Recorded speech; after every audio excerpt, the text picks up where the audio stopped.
We are reaching, as recent events in Palestine have shown, only 2 months ago, in May, a point of no return. A point whereby something will have to give, my friends. Something will have to give. The international community must finally pull itself together and stand up for its own rules.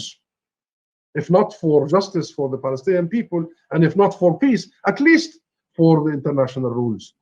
In the meantime, I promise you, we will continue our struggle. The Palestinian people will not go anywhere. We are not going anywhere. This is a given. This is a given. This is a fact. It is attested to by the actions of our courageous people, our courageous youth. It is attested to by nearly a century of steadfast struggle, resistance, resilience, remaining. Thus, if we are going to take a real political perspective on this conflict, as we are so often urged to do by our international interlocutors, we have to keep these two facts in mind, my friends. Israel may have the military and the money, but we have the legitimacy and the will. And we have more. We have you. We have the growing solidarity from around the globe, around the world.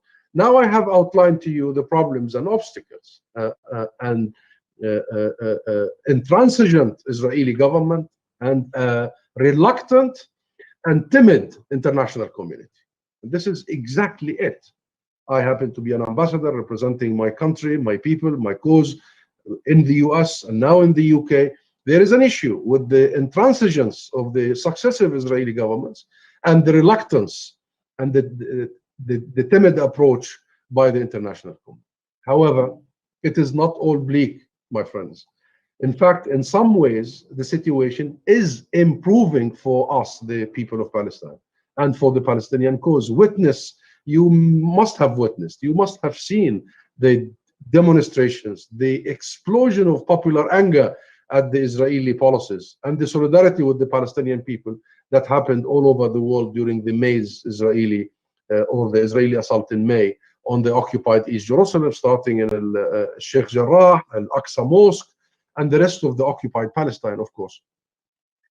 And you must have also witnessed the unity of the Palestinian people across our historic homeland, that very inspiring sense of unity and togetherness, from Haifa to Rafah, from Jericho to Jerusalem. There was that sense of unity of purpose, unity of suffering, unity of goal, unity of destination. And you must have also witnessed the growing support around the world for countries to hold Israel actually and finally accountable for Israel's actions, including in the US. Legislators like Bernie Sanders, Senator Sanders, and many others tried to bring in legislation to make US military aid conditional on Israel's behavior.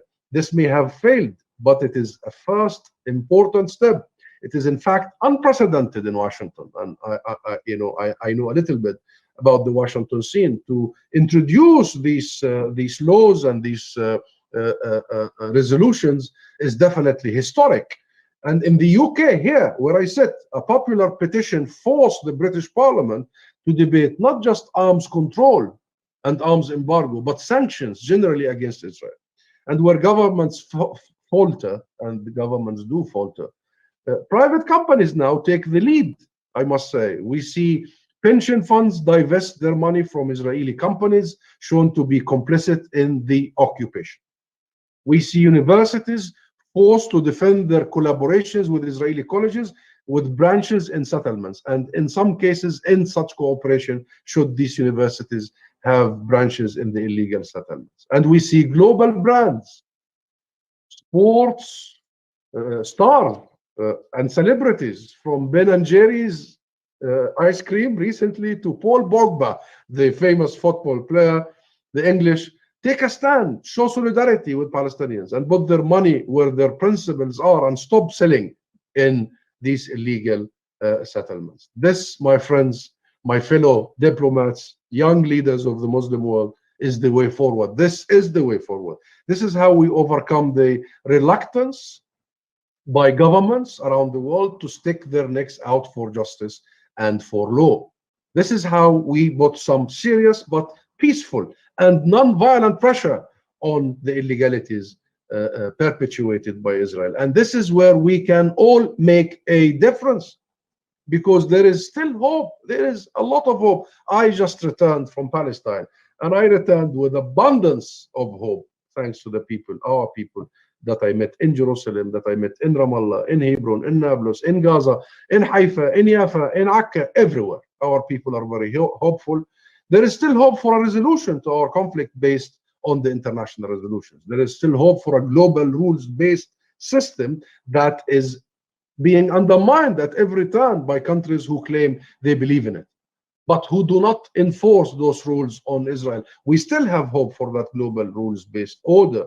We actually believe that one of the strongest arguments in favor of a just solution to the Palestinian struggle based on two-state solution is that it would at long last see the implementation of a global order that was all but abandoned under Donald Trump, and which is absolutely crucial to maintaining global peace and security around all the world. This isn't just about Palestine. This is about the kind of world we want to live in and the kind of world we want to inherit to our children and grandchildren. So for a system of law to be effective, it has to be seen to be just. Law cannot be subdivided. If law is to be applied, it must be applied right across the board. And to be just, for it to be just, it has to be seen to be implemented and enforced on all equally. There is no just system of law that arbitrarily applies to some but not to others. And you know, my friends, the international community has allowed Israel to be above the law for a long time, to enjoy a culture of impunity, that, you know, Israel is the exception. We put Israel aside. This has to end. It is why we protest when the powerful and rich seem to be able to break laws at will without consequences, without real consequences. It is why we abhor the system of apartheid in South Africa. And it is why right-thinking people like you everywhere despises the system of apartheid Israel has imposed on the Palestinian people. It is why, for the law-abiding global community, ensuring Israel's compliance with international law is so important, not only for Palestine, but for the rest of humanity. And I'm sure you have followed some of the damning international human rights reports that came out recently, describing the Israeli system as a full-fledged apartheid, as Israel has crossed that red line of apartheid, that threshold. There can be no exception and no exceptionalism. This exceptionalism must end. Every country, every nation, every state must be under the law, not above the law. Otherwise, the international global system will imminently collapse, my friends. So for far too long, our struggle has somehow been portrayed as a conflict between two equal sides. And I want to really focus on this, because you are the leaders of the future. And part of this is the misinformation, is the misrepresentation. So wherever you go in mainstream media, especially Western media, in the US, in Europe, in the UK, it is always portrayed as a conflict between almost two equal sides. For this, media must take a big share of the blame. It has irresponsibly, I must say, engaged in what you might call two-sidism. But this paints an inaccurate and false picture of the situation. People demonstrating for the right to stay and to remain in their own homes and being beaten and tear-gassed by uniformed and armed security forces is often described by international media as clashes. Clashes? When Israeli soldiers violate the sanctity of Al-Aqsa Mosque, the mosque, storming this holy place, our mosque, and spraying tear gas even into the clinic of the mosque, it is reported as unrest. What unrest? We must beware of this false narrative and false equivalences, like war. What war? War between Israel and Gaza, as if we have two equal armies. I mean, these terminologies have been a major part of the cover-up and the misinformation of the situation. We must confront that. Do not be fooled. Nobody of us should be fooled. If there is a conflict here, it is between the oppressor and the oppressed. There is no two sides. There is only one side. That is the oppressor, the occupier, the colonizer, the besieger, and that is Israel. If there is a conflict here, it is between the heavily subsidized, cutting-edge technology of a nuclear-armed Israeli military and the largely unarmed Palestinian people and their fearsome determination. That's all. That's it. That's all what we have. We have fearsome determination. That is the conflict, not two-sidism. Don't believe anyone who attempts to say that the Israelis and Palestinians are equally culpable or equally to blame. We're not. We are not. There is no equality in the blame here. There is a victim and a victimizer. And the Palestinian people have been dislodged. We have been dislodged and dispossessed over 8 years. Ours is a battle for our survival on our own ancestral land, my friend. So Israel from day one was designed to rid the land of its native population.